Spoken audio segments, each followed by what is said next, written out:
नमस्कार मेरे प्यारे दोस्तों, स्वागत है आप सभी का हमारे YouTube चैनल गरिमाइश में। इस वीडियो में हम लोग बात करेंगे बीपीएससी के सिलेबस को लेकर के।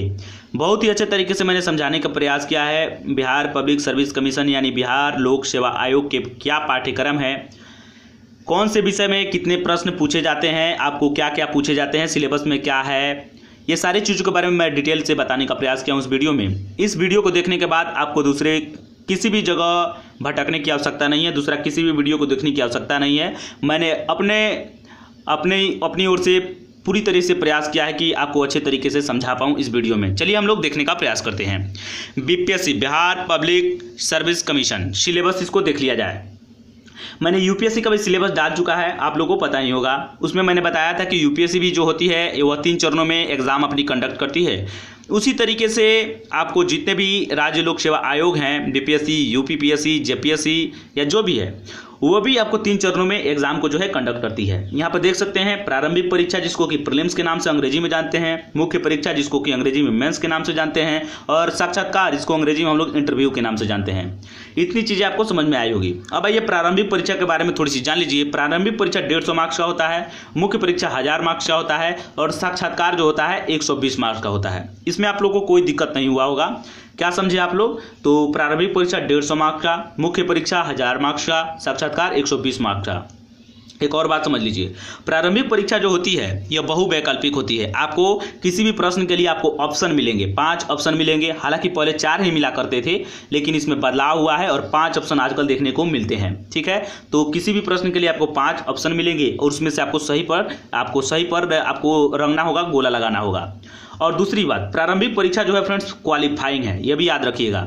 यह जो है प्रारंभिक परीक्षा जब तक आप पास नहीं कीजिएगा तब तक मुख्य परीक्षा में आप बैठ नहीं सकते हैं। ठीक है, लेकिन इसका जो है नंबर जुड़ता नहीं है रैंक में। रैंक निर्धारण में आपको अंतिम जो परिणाम आता है, जिस नंबर पर आपकी जो रैंक बनती है, उसमें इसका कोई भी जरूरत नहीं पड़ती है।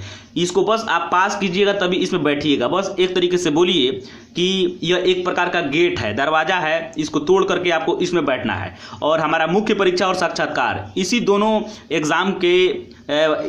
एग्जाम के तहत जो होता है, आपको आपकी रैंक भी निर्धारित होती है और इसी का नंबर भी आपको जुड़ता है। तो क्या याद रखें कि प्रारंभिक परीक्षा बहुवैकल्पिक होती है। ठीक है, आपके प्रश्न के लिए आपको विकल्प मिलते हैं, उसमें से आपको सही चुनना होता है।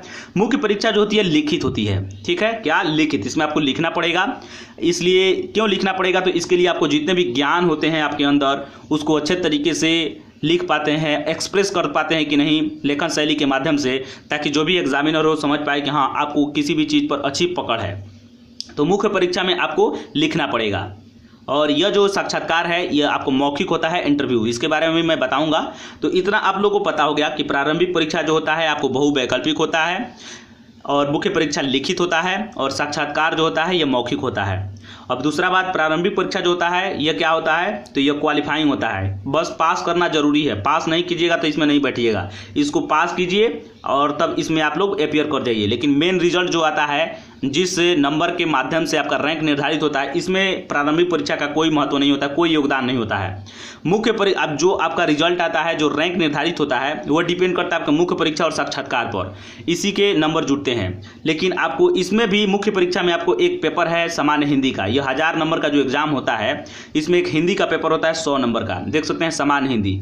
यह 100 नंबर, ये भी क्वालिफाइंग है, यह भी आपको इसका भी नंबर नहीं जुड़ता है। तो यहाँ से याद रखिएगा कि प्रारंभिक परीक्षा का जो सामान्य अध्ययन प्रश्न पत्र है वो, और मुख्य परीक्षा का सामान्य हिंदी, ये दोनों क्वालिफाइंग है। इसमें जब तक पास नहीं कीजिएगा आगे की तरफ आप नहीं बढ़िएगा। यहाँ पर थोड़ा सा ध्यान रखिएगा, प्रारंभिक परीक्षा जब तक पास नहीं कीजिएगा तब तक मुख्य परीक्षा में अपीयर नहीं होइएगा। और मुख्य परीक्षा में आप चले गए तो सबसे पहले आपको सामान्य हिंदी का एग्जाम होगा, और सामान्य हिंदी में अगर आप पास नहीं होते हैं तो आगे की आपको कॉपी चेक ही नहीं होगी। ठीक है, आगे की आपको कॉपी कोई चेक ही नहीं करेगा, ऐसा चलता है। सबसे पहले आपको इसमें क्वालिफाइंग पेपर है सामान्य हिंदी, लेकिन इसका रैंक निर्धारण में कोई योगदान नहीं है। आपको इसमें कम से कम लाने होते हैं, क्वालिफाइंग करने के लिए, पास करने के लिए आपको लाने होंगे 30 नंबर। तो इस तरीके से आपको सामान्य हिंदी में 30 नंबर आप लोग लेकर के आइएगा। सामान्य हिंदी में 100 में 30 नंबर लेकर के आना है। यहाँ पर टाइम मैंने दिया है, मार्क्स जो है 100 समझा रहे हैं, पहले हम कुछ बोल दे रहे हैं उसको सुन लीजिए तो ध्यान से, उसके बाद मैं आपको आगे की तरफ बढ़ूंगा।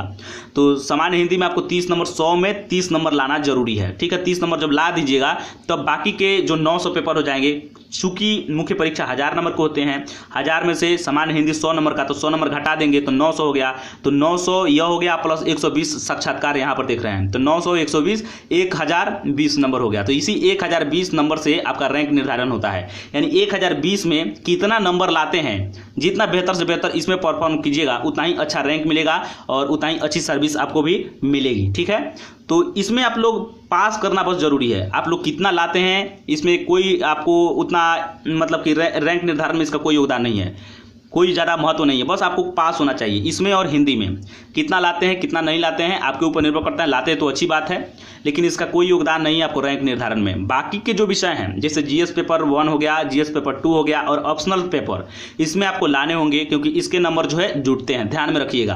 अब आइए हम आपको समझाते हैं आगे की तरफ। यहाँ पर प्रारंभिक परीक्षा, मुख्य परीक्षा और साक्षात्कार समझ लिए। मार्क जो 150 नंबर, 1000 नंबर और 120 नंबर। ठीक है, सामान्य अध्ययन प्रश्न पत्र, सबसे पहले हम लोग प्रारंभिक परीक्षा को देख लेते हैं। तो प्रारंभिक परीक्षा में सामान्य अध्ययन प्रश्न पत्र, जिसको जनरल स्टडी के नाम से जानते हैं, मार्क जो होता है 150 नंबर का होता है और टाइम जो होता है 2 घंटे आपको मिलते हैं। ये बहुवैकल्पिक होता है। ठीक है, पास करना अनिवार्य है। यहाँ पर मैंने तीर का निशान इसलिए दिखाया है क्योंकि ये दोनों क्वालिफाइंग पेपर है। एक तो सामान्य अध्ययन प्रश्न पत्र प्रारंभिक परीक्षा का और मुख्य परीक्षा का सामान्य हिंदी। जब तक इसको पास कीजिएगा तो आप मुख्य परीक्षा में जाइएगा, और मुख्य परीक्षा में जब तक हिंदी पास नहीं कीजिएगा तब बाकी की कॉपी आपके चेक नहीं होंगे, क्योंकि उसी से आपका रैंक निर्धारित होते हैं। तो ये दोनों जो है क्वालिफाइंग है, याद रखिएगा। ये दोनों पेपर जो है हमारा क्वालिफाइंग है, सामान्य अध्ययन और सामान्य हिंदी। सामान्य हिंदी जो है मुख्य परीक्षा का है और प्रारंभिक परीक्षा का सामान्य अध्ययन। चलिए आगे चलते हैं। तो अब थोड़ा सा मुख्य परीक्षा को देख लिया जाए। सामान्य हिंदी में जैसे ही आप पास कर लीजिएगा तो 100 नंबर तो खत्म हो गए। उसके बाद जीएस पेपर 1, सामान्य अध्ययन प्रश्न पत्र 1, ये 300 नंबर का होता है। क्या क्या पढ़ना है इसके लिए मैं आपको नीचे बता रहा हूँ, आप लोग धैर्य रखिएगा, लेकिन इस चीज़ में आप लोग आसानी तरीके से समझ लीजिए, उसके बाद मैं आगे बता रहा हूँ आप लोगों को। यहाँ पर क्या समझे कि जीएस पेपर 1 सामान्य अध्ययन प्रश्न पत्र आप 1 देख सकते हैं, मार्क्स 300 का होता है, 3 घंटा आपको समय मिलता है, लिखना पड़ता है आपको। ठीक है, इसमें उसी प्रकार से जीएस पेपर आप 2 देख सकते हैं। जीएस पेपर 2 में भी आपको 300 मार्क्स होता है, टाइम 3 घंटा मिलता है। क्या पढ़ना है इसके अंतर्गत वो भी मैं आपको आगे बता रहा हूँ। उसके बाद ऑप्शनल जो पेपर होता है आपको चुनना होता है आपके हिसाब से। ठीक है, वैकल्पिक विषय, इसमें भी आपको 300 मार्क्स होता है, टाइम 3 घंटा होता है। ठीक है, इसमें आपको 34 विषय है, 34 विषय में से कोई भी आप चुन सकते हैं। हम आपको दिखा दे रहे हैं उस 34 सब्जेक्ट को, ऑप्शनल सब्जेक्ट के बारे में, ऑप्शनल पेपर को। ये भी 300 का होता है। आपकी जो भी फेवरेट विषय हो, जिसमें आपकी रुचि हो, पकड़ हो, ग्रिप हो, जिसमें आप पूरा महारत आपकी हासिल हो, उसी सब्जेक्ट को ऑप्शनल में रखिएगा, क्योंकि जितना अच्छे मार्क्स लाइएगा उतना ही बेहतर आपका रैंक भी अच्छा से अच्छा मिल पाएगा। तो क्या देखें हम लोग, सामान्य अध्ययन प्रश्न पत्र प्रीलिम्स का, मेंस का हम लोग देखें 1 2 3 4। ठीक है, तो सामान्य हिंदी यह क्वालिफाइंग होता है, पास करना जरूरी है, 30 नंबर लाइएगा तभी ये सारा कॉपी चेक होगा, नहीं तो नहीं होगा। ठीक है, तो GS paper 1 300 number, GS paper 2 300 number, optional paper 300 number. तो इस प्रकार से 900 नंबर ये हो गया, और ये जो हो गया इंटरव्यू 900 और इंटरव्यू 120, इसी प्रकार से हमारा 1020 नंबर हो गया। साक्षात्कार की बात किया जाए तो 120 मार्क का होता है। इसमें आपका व्यक्तित्व परीक्षण होता है कि आपके व्यक्तित्व में क्या है, ईमानदारी होनी चाहिए, आपके जो होता है पर्सनालिटी जो हो अच्छी होनी चाहिए। ठीक है, और साथ ही साथ प्रशासनिक योग्यता आपके अंदर एबिलिटी है कि नहीं, किसी भी, और निर्णय क्षमता देखा जाता है। किसी आपको विपरीत सिचुएशन को दिया जाता है, टॉप सिचुएशन कोई क्रिएट करके कोई प्रश्न पूछ लिया जाएगा कि उस स्थिति में आप क्या निर्णय लेंगे। ठीक है, तो इस तरीके से इसमें इंटरव्यू होता है। तो आइए अब आगे की तरफ बढ़ते हैं। प्रारंभिक परीक्षा जो 150 मार्क्स का होता है, इसको देख लिया जाए कि इसके अंतर्गत कौन कौन सी चीज़ों को पढ़ना है। इतनी चीज़ें आपको समझ में आ गया होगा। प्रारंभिक परीक्षा 150 मार्क्स का होता है, सामान्य अध्ययन प्रश्न पत्र। सामान्य अध्ययन पढ़ना है, इसमें जनरल स्टडी, इसमें आपको सामान्य विज्ञान जनरल साइंस पढ़ना है। साइंस के अंतर्गत वही आप लोग जो भी बुक अच्छी बुक मिले आपको पढ़ लीजिएगा। और साइंस में भी आप लोग पूरा का पूरा साइंस पढ़ने की जरूरत नहीं है, बस जो है आपको साइंस एंड टेक रिलेटेड, मतलब कि जितने भी टेक्नोलॉजी से रिलेटेड जो भी चीज़ें हैं, स्पेस से रिलेटेड, टेक्नोलॉजी से रिलेटेड, परमाणु ऊर्जा या नाभिकीय ऊर्जा, और इन्हीं चीज़ों से, और नए नए जो रिसर्च हुए हैं, कोई नई बीमारी आई हुई है उसके रोकथाम के लिए कोई आपको कोई एंटी अब बना हुआ है उसके लिए कोई चीज़, तो ये सारी चीज़ों के बारे में आपको पूछा जाता है। उसके बाद राष्ट्रीय तथा अंतर्राष्ट्रीय महत्व की समसामयिक घटनाएं, वैसी घटनाएं जो राष्ट्रीय महत्व की हो और अंतर्राष्ट्रीय महत्व की हो। समसामयिक मतलब जो करंट के जो घटना चल रहे हैं उसी पर, मतलब कि 1 साल पुराना मान सकते हैं, 1 साल पुराने घटना जो है उसको पूछे जा सकते हैं इसके अंतर्गत। उसके बाद भारत का इतिहास और विशेष रूप से बिहार का इतिहास, क्योंकि आप बीपीएससी दे रहे हैं तो बिहार का इतिहास आपको पढ़ना ही होगा। बिहार के संदर्भ में भी आप लोग करंट अफेयर जरूर देखिएगा, ठीक है। तो ये चीज़ें आपको पूछी जाएगी, क्योंकि जिस स्टेट का आप दीजिएगा तो विशेष रूप से भारत के साथ साथ आपको उस स्टेट का भी पूछा जाता है। तो भारत का इतिहास और विशेष रूप से बिहार का इतिहास। उसके बाद 4 नंबर में देख लेते हैं सामान्य भूगोल, यानी भूगोल आपको पढ़ना है और विशेष रूप से बिहार का प्राकृतिक भूगोल, खास करके इसमें आपको मानवीय भूगोल, उसके बाद सामाजिक भूगोल और आर्थिक भूगोल भी पढ़ना है। और इसमें देख लीजिए भारतीय राज्य व्यवस्था पढ़ना है, संविधान भी इसके अंतर्गत पढ़ना है। उसके बाद भारतीय राजनीति में बिहार की क्या भूमिका है, उस समय के शुरू में स्वतंत्रता आंदोलन में क्या रहा है, आधुनिक के भारत को भी थोड़ा सा पढ़ना है। उसके बाद अर्थव्यवस्था तथा स्वतंत्रता के पश्चात बिहार की अर्थव्यवस्था कैसी रही है। उसके बाद राष्ट्रीय आंदोलन और बिहार का योगदान। राष्ट्रीय आंदोलन जो शुरू हुए, हमारे राष्ट्रीय आंदोलन जो शुरू होते हैं गांधी जी के पदार्पण के पश्चात, आप लोग 1885 के बाद से देख सकते हैं राष्ट्रीय आंदोलन, जब से भारतीय राष्ट्रीय कांग्रेस की स्थापना होती है उसके बाद 8 नंबर में सामान्य योग्यता को जानने वाले प्रश्न। आइए मुख्य परीक्षा को देख लिया जाए। मुख्य परीक्षा जो होते हैं 1000 नंबर का होता है, आपको मैंने बता चुका है। आइए सामान्य हिंदी में क्या पढ़ना है। सामान्य हिंदी 100 नंबर का होता है। निबंध जो है 30 नंबर का पूछा जाता है। व्याकरण जो है 30 नंबर का पूछा जाता है। और सिंटैक्स, जिसको कि वाक्य विन्यास या वाक्य रचना के नाम से जानते हैं, या 25 नंबर का होता है। और सारांश जो होता है 15 नंबर। समरी जो है 15 नंबर का पूछा जाता है। तो इस तरीके से हम क्या देखें, 100 नंबर में इस तरीके से मैंने बता दिया, और इसमें मात्र आपको क्वालिफाई करना है, ज़्यादा नंबर लाने नहीं है। तो ये तो आप लोगों से निश्चित रूप से निकल ही जाएगा। 30 नंबर आराम से निबंध लिखिएगा, व्याकरण पर भी आपकी पकड़ होगी ही, और कुछ ना कुछ सारांश भी लिख दीजिएगा, और सिंटैक्स यानी वाक्य विन्यास के बारे में थोड़ी सी आपको जानकारी होनी चाहिए। तो ये होगा हमारा क्या, मुख्य परीक्षा के अंतर्गत सामान्य हिंदी। उसके बाद जीएस पेपर 1 जो होता है 300 नंबर का, इसके अंतर्गत क्या पढ़ना है थोड़ा सा देख लीजिए। आधुनिक इतिहास पढ़ना है, मॉडर्न हिस्ट्री। खास करके आप इसके अंतर्गत 19वीं शताब्दी के मध्य से लेकर के बाद की, यानी लगभग 1850 के बाद से जो भी घटना है उसके बाद पढ़ना है, ठीक है। याद रखिएगा 1857 की क्रांति से लेकर के आगे जो भी इतिहास है भारत का पूरा पढ़ देना है। और बिहार की संदर्भ में विशेष रूप से इतिहास जब पढ़िएगा तो बिहार में कौन कौन से आंदोलन हुए, बिरसा मुंडा को पढ़ना है, संथाल विद्रोह हुआ, बंगाल को लेकर के, झारखंड को लेकर के क्या क्या चल रहे थे विद्रोह उस समय के, सारी चीज़ों के बारे में अच्छे तरीके से पढ़ना है।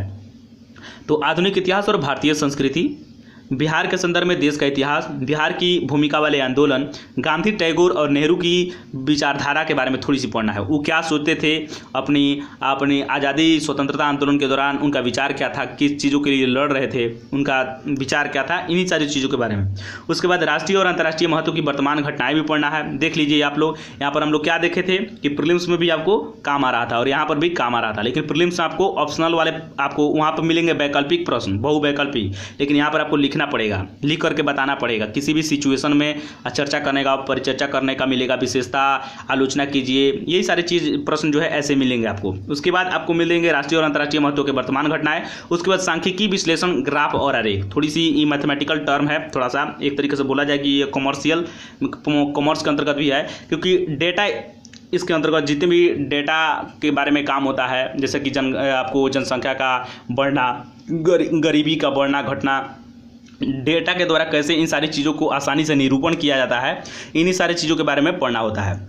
आइए जीएस पेपर 2 के बारे में देख लिया जाए। ये भी 300 मार्क का होता है। तो भारतीय राजनीति में बिहार के संदर्भ में विशेष रूप से पढ़ना है आपको, भारतीय राजनीति को, ठीक है, बिहार की क्या भूमिका रही है, और भारतीय अर्थव्यवस्था को देखना है, और भारत का भूगोल बिहार के संदर्भ में भी। यानी जब हम भारतीय अर्थव्यवस्था पढ़ेंगे तो अर्थव्यवस्था बिहार आज़ादी के बाद बिहार की अर्थव्यवस्था कैसी थी उसके बारे में, और भारत का भूगोल पढ़ेंगे, और भारत का भूगोल पढ़ने के साथ साथ बिहार की भी भौतिक भूगोल पढ़ेंगे, ठीक है। ये भी आपको पता होनी चाहिए, भौतिक भूगोल ही नहीं, साथ ही साथ सामाजिक भूगोल और साथ ही साथ आर्थिक भूगोल। और विज्ञान और प्रौद्योगिकी, विज्ञान और प्रौद्योगिकी में जो भी नए नए रिसर्च हो रहे हैं, टेक्नोलॉजी नई नई आ रही है, और भारत के विकास में क्या योगदान रहा है, जैसे कि इसरो, डीआरडीओ की स्थापना हुई, नए नए सैटेलाइट लॉन्च किए जाते हैं, पीएसएलवी, जीएसएलवी आप लोग सुनते होइएगा हमेशा की तरह। तो ये थोड़ी सी आपको ध्यान में रखना होगा, जैसे कि अग्नि, आपको ब्रह्मोस, ये सारी चीज़ों के बारे में पढ़ना है, किस तरीके से भारत आगे की तरफ बढ़ा है। उसके बाद वैकल्पिक पेपर आपको होता है 300 मार्क्स का। 300 मार्क्स का जो वैकल्पिक होता है, इसमें 34 सब्जेक्ट होते हैं। मैं आपको चल करके दिखा दे रहा हूं, उसके बाद हम लोग आगे की तरफ बढ़ेंगे। आइए हम आपको दिखा देता हूं। तो आप लोग देख सकते हैं यहाँ पर, आपको देख सकते हैं यहाँ पर जनरल हिंदी में कम से कम आपको 30 अंक लगाना होता है, ये तो मैंने बता चुका है। आइए अब आगे की तरफ देखते हैं कि बीपीएससी ऑप्शनल पेपर सिलेबस जो है इसको लेकर के सिर्फ एक ही विषय वैकल्पिक के विषय के रूप में लेना होता है इसमें, और इस एक वैकल्पिक पेपर का कुल मार्क्स 300 और आपको समय दिया जाएगा 3 घंटे। इस तो मैंने बता चुका है। वैकल्पिक विषयों की लिस्ट नीचे दी गई है और साथ में विषय कोड भी है। आप लोग देख लीजिए कौन कौन सा है विषय कोड के साथ में। इसमें आपको है कृषि विज्ञान, पशुपालन तथा पशु चिकित्सा विज्ञान, मानव विज्ञान, वनस्पति विज्ञान, रसायन विज्ञान, सिविल इंजीनियरिंग, उसके बाद वाणिज्यिक शास्त्र तथा लेखा विधि, उसके बाद देख सकते हैं अर्थशास्त्र, विद्युत इंजीनियरिंग, भूगोल, भूविज्ञान, उसके बाद इतिहास, श्रम एवं समाज कल्याण, विधि यानी कानून, प्रबंध मैनेजमेंट, गणित, मैथ्स, यांत्रिक इंजीनियरिंग देख सकते हैं यहाँ पर। उसके बाद दर्शन शास्त्र, फिलॉसफी है यहाँ पर देख सकते हैं। उसके बाद भौतिकी, राजनीति विज्ञान तथा अंतर्राष्ट्रीय संबंध, मनोविज्ञान, लोक प्रशासन, पब्लिक एडमिनिस्ट्रेशन, लोक प्रशासन, समाजशास्त्र, उसके बाद सांख्यिकी, स्टैटिक्स जो है, प्राणी विज्ञान, हिंदी भाषा और साहित्य, अंग्रेजी भाषा साहित्य, उसके बाद बांग्ला भाषा साहित्य, संस्कृत भाषा साहित्य, फारसी भाषा साहित्य, उसके बाद अरबी आप देख सकते हैं यहाँ पर अरबी भाषा साहित्य, पाली भाषा साहित्य और मैथिली भाषा साहित्य। तो इतने हैं, आपको देख सकते हैं मैंने जो भी चीज़ों को बताया, तो आप लोग को पूरा अच्छे तरीके से पता चल गया होगा। अब आइए अब आपको मेन पहलू पर आते हैं और देखने का प्रयास करते हैं। तो आपको उतने सब्जेक्ट आप लोग देखने को मिला कि वैकल्पिक पेपर में कौन कौन से सब्जेक्ट थे। 300 पेपर का होता है, उसके बाद साक्षात्कार 120 नंबर का होता है। इसके बारे में मैंने विशेष रूप से बता चुका है। रैंक निर्धारण जो होता है आपको मुख्य परीक्षा और साक्षात्कार पर होता है। मुख्य परीक्षा में आप लोग हिंदी को हटा दीजिएगा, 100 नंबर 1000 का होता है, तो 1000 में से 100 हटाइएगा तो 900 बचेगा, 900 ये और साक्षात्कार का 120। इस तरीके से होता है हमारा 1020 नंबर। इसी प्रकार से मैंने लिखा है कि नोट मुख्य परीक्षा में सामान्य हिंदी का पेपर क्वालिफाइंग होता है, इसलिए आपको 30 नंबर लाने जरूरत होते हैं। और इस प्रकार से आप लोग इसे 1020 नंबर में अगर आप लोग लाते हैं, ऐसा बोला जाता है 1020 नंबर में आपका अगर नंबर 500 के करीब भी होता है तो आपका रिजल्ट हो जाएगा। 500 से ऊपर रहना चाहिए, 50% मान के चलिए, लेकिन 500 लेकर के चलिए निकालने के लिए। आप उतना लाते हैं तो आपका जो है इसमें सिलेक्शन हो जाएगा। तो आप लोग बोलिए वीडियो कैसा लगा, अपने कमेंट, और थोड़ी सी कमी रही हो तो ज़रूर बताइएगा कि और भी क्या चीज़ों को इसमें शामिल किया जाना चाहिए था मेरे द्वारा, जो शामिल मैंने नहीं कर पाया। फिर ठीक है, मिलते हैं नेक्स्ट वीडियो में। तब तक के लिए बने रहिए गरिमा यश के साथ। वीडियो को सब्सक्राइब कर, आपको वीडियो को लाइक कर दीजिएगा और चैनल को सब्सक्राइब कर लीजिए और अपने दोस्तों के पास ज़रूर शेयर कीजिए। नमस्कार, धन्यवाद।